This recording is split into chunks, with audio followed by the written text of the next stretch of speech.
Learning to step back and allow others the room to live their lives the way they want to is a boundaries masterclass.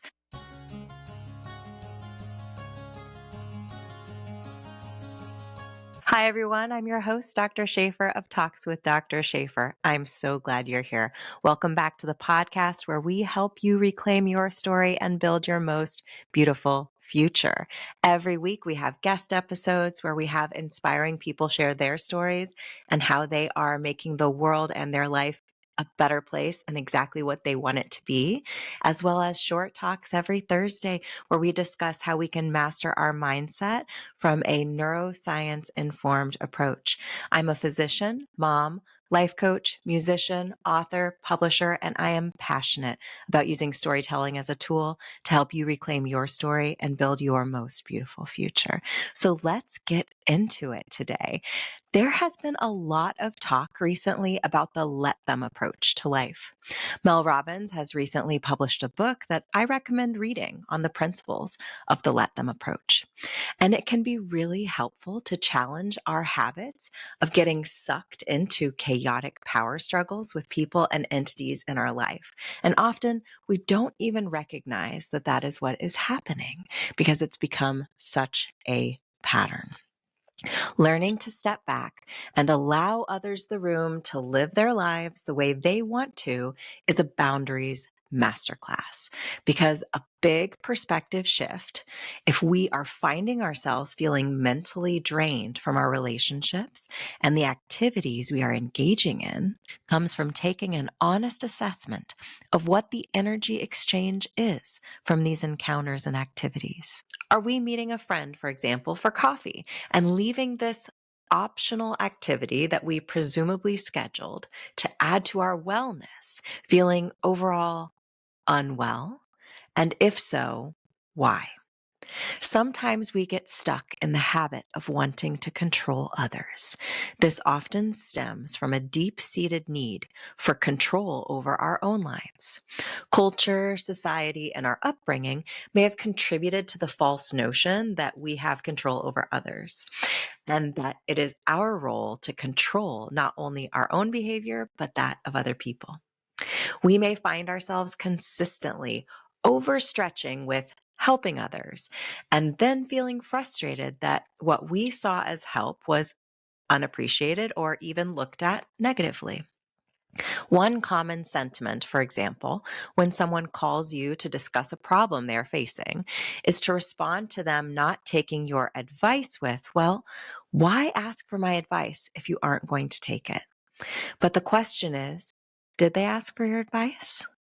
Most of the time, when we are asking for someone to listen to our problems, we are simply asking to be heard.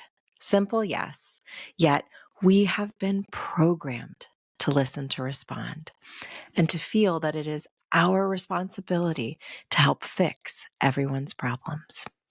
Like a game of tennis, we bat the conversational ball back and forth, and it is more like a competition than a conversation. We leave the court tired, and no one's needs have been met. No one felt heard, not the person asking someone to simply bear witness to their experience, and not the person who felt that their well-meaning advice was not listened to. We can start to reframe these exchanges by trying out the letthem theory. It is a simple tool in conversations to keep us in the role of listener and observer rather than jumping in to try to take over the reins. Because honestly, most of us are like the toddler version of ourselves in a lot of ways, especially when we are triggered, dysregulated, and dealing with conflict. I can do it myself, we cry internally, ripping our problem away from the hands that seek to help us. Why don't you trust me to do it myself? I'm a big kid. It may sound silly, but when we try to steal the floor and take over control of someone else's challenges rather than give them the space to process them, reassuring them, mirroring back their thinking process, and letting them know that whatever the outcome, we will still be here. When we don't take that approach, but rather try to take over for them, we take their autonomy from them.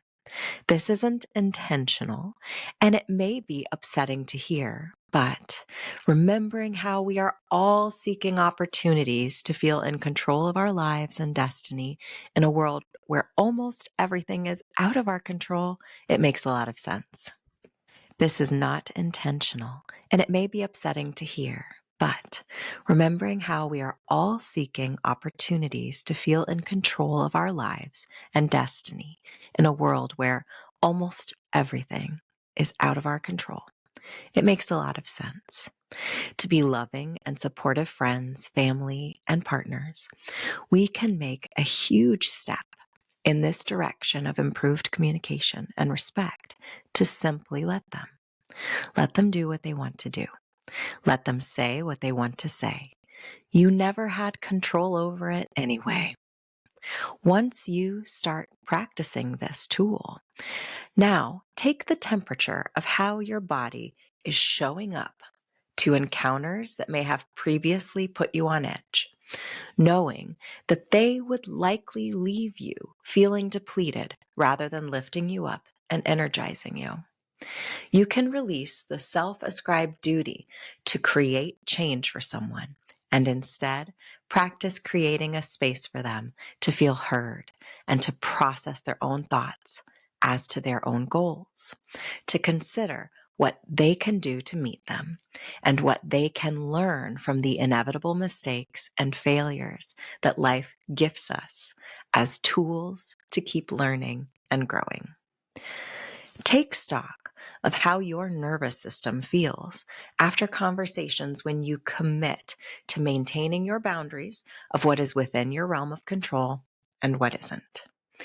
Now, with all of that extra energy and minus the feeling of dysregulation caused by the push and pull of power struggles over things that are outside of our purview, outside of our control, what goals can you accomplish that are within your power with all of that energy that you have saved?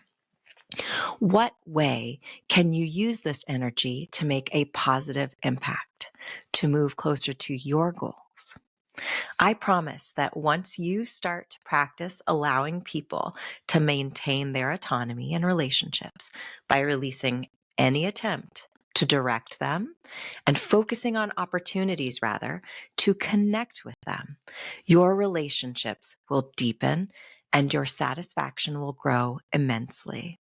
And you will have so much more energy to invest in building your beautiful future. And hopefully, it can be a shared future with the people that you really want to connect with. Not only that, you will learn so much from listening to others and their process of coping with challenges and dealing with problems that you may find it easier to create a framework when you are thinking about how to deal with your own.